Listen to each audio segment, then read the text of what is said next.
Welcome to the Multidimensional Creator. I'm Evangeline Hemrick, your host.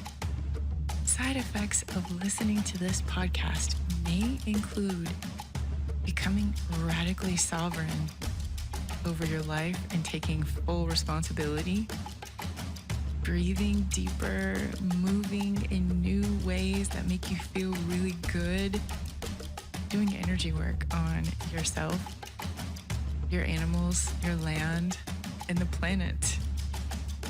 Trusting your intuition, grounded clarity, and inspiration. So consult your intuition before proceeding further with the podcast. Hey, beautiful soul family. I'm just feeling so happy coming off a full day of remote healing sessions, and they just keep getting better. And I think about where I was at in 2020 when it just all felt like an experiment of like, well, okay, clients, I miss you. You miss me. We're stuck at home. Let's see what happens. And I remember feeling very free to experiment and hone my craft in 2020 because it wasn't like I didn't have the credentials. I had had remote healing training. I just hadn't been doing it. So I wasn't feeling really confident in my abilities. And then the shutdown just blew all of that wide open where I was like, oh, this is more fun. This is incredibly beneficial. I'm feeling that symbiotic win-win of I've received the balancing, the clearing, the harmonizing in my own energy field and body, just like the client. And I was like, this is amazing. And this morning, as I was getting ready to see a beautiful soul that I've worked with often at a distance now, I was reaching for my pearl earrings. I hadn't put on pearls in forever, but pearls always show up with her. And I was noticing the allies that come forward as I prepare my space and myself for the remote healing session. And that's really exciting because it never gets humdrum. It's never boring. I do not know what's going to happen from one session to the next, not just one day to the next. It is a wild educational ride from one client to the next. And I always think back to that Dr. Seuss book, Oh, the Places We'll Go. And now I'm all over the world tapping in and connecting with these clients. And I did enjoy that feeling when I was preparing myself for remote healing sessions all day today, back to back. Pearl asked to come into the session with that particular client. And Pearl was like, that's my girl. I want to be there. And I will notice that I will adorn myself or grab a certain kind of feather or reach for a particular crystal off the altar based on that unique session. And that brings me to feeling like I'm really showing up for each session. It doesn't matter if the client is halfway around the world. I want to tune my vibration, be on the highest frequency possible, and that includes getting ready. If I'm not going to leave the house at all in that day, it's about showing up fully present. And I know we heard a lot about that in corporate settings during the shutdown of 2020. We heard about the corporate style of doing that, where you're still going to get ready, even if you're not leaving the house so that you're productive. It goes to a completely different level when you're doing remote energy work and you are bringing your very best self. You're bringing the highest version of you, and all timelines integrating all the best versions of your soul and the clients. And your soul and their soul are directing the session in harmony with God.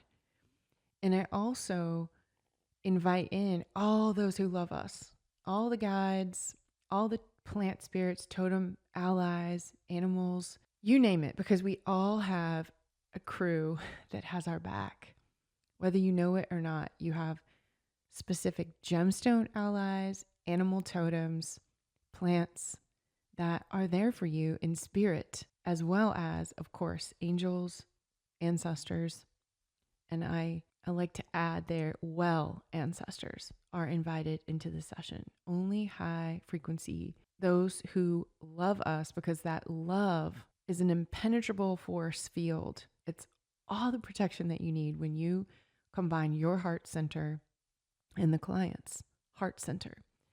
So what happens when we meet in the heart and we get out of our heads, and that's the freedom that comes in for me. If I don't know how the session's going to go, I don't have to. I don't have to have a game plan, playbook, and execute perfectly. It's humbling because it won't go that way. It won't go the way that I would imagine it to go. And that keeps it fresh and interesting for me. And that's what I was thinking today. I love remote healing. And I want you to enjoy it if it's something that calls to you. It's really exciting to me to see so many different types of practitioners and facilitators transcending their limiting beliefs around they can only do sessions in their office, in their brick and mortar practice. What's starting to happen is people are realizing, oh, I don't have to give up my physical office. I can be available to serve in multiple ways. And then our capacity grows. That was one thing that was a recurring theme with sessions that I did today, is expanding capacity. That could be capacity for love. That could be capacity for success. And I have created a lot of podcasts and online courses about how to do remote healing.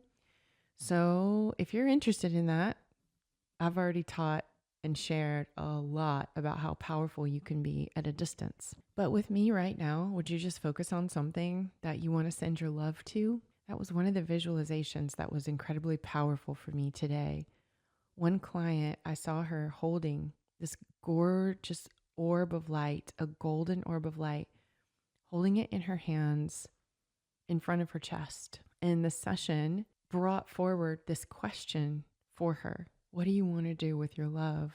So let that land. And I'm asking that to myself and to all of you. What do you want to do with your love? Where do you want to send it? Do you want to place it in a particular part of your own body for extra nurturing and nourishment? Do you want to give it to the waters of the earth so the waters of the earth can restore and heal? Would you like to place that golden orb of your love into the ley lines of planet Earth and do grid work? Or would you like to send that love light to a particular person, an animal, a situation, a location? Here's where it gets really fun.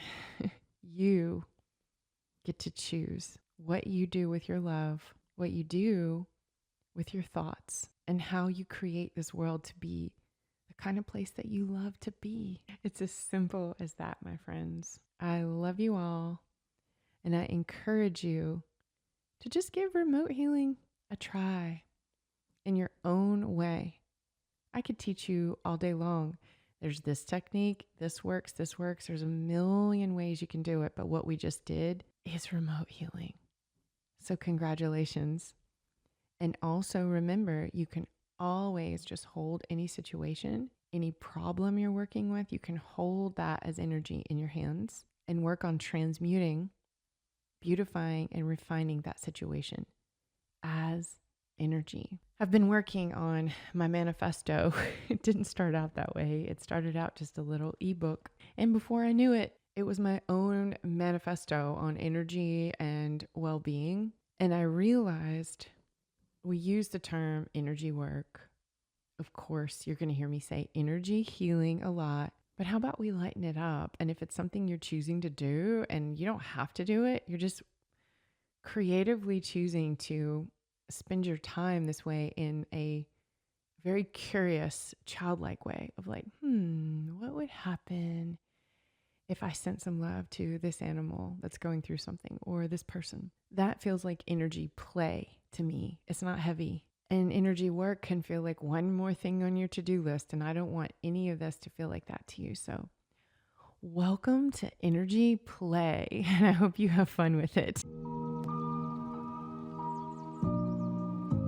Thank you for spending time with me today. If this episode supported you, come connect with me on Instagram at Evangeline Hemrick. You can find my website, evangelinehemrick.com. And we also have a supportive community for multidimensional creators like you on Facebook. To go deeper with me in one-on-one work, you can book a private session with me on my website. Until next time, stay embodied, stay sovereign, and keep listening to your intuition.